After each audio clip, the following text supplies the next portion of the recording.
Eric misunderstood in my concepts. So let me just explain my 3 different frameworks. My first framework is that we need to take accountability for our own actions.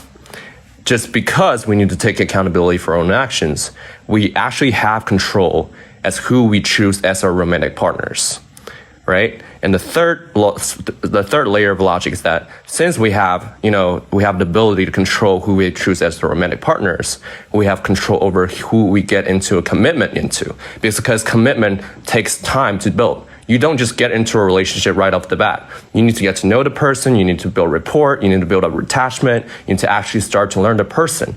It's a long period of time. It's not just like everybody just jumps straight into the relationship. Because if you do, it's actually you are not responsible for getting into this relationship in the first place.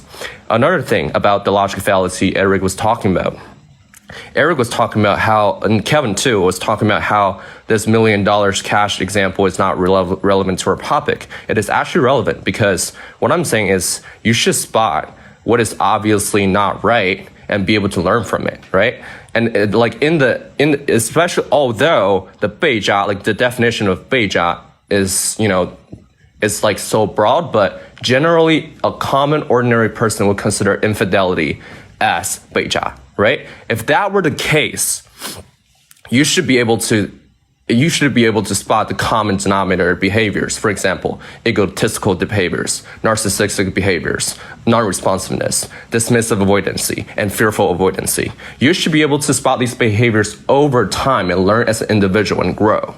Therefore, we believe that as individuals, we have the full-on autonomy into who we control to get into a relationship with, because we are responsible people for our own actions, and we do need to take accountability over time, right? We cannot just blame everybody every single time. Therefore, we can blame everybody for every choice we make.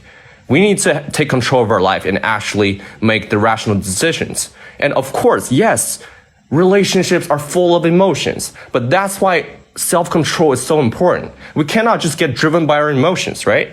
If we are just simply driven by our emotions, what's the difference between us and other animals? Because animals just do whatever they want. They just go driven by their emotions. They're horny, they do it. And then they just are completely driven by their emotions.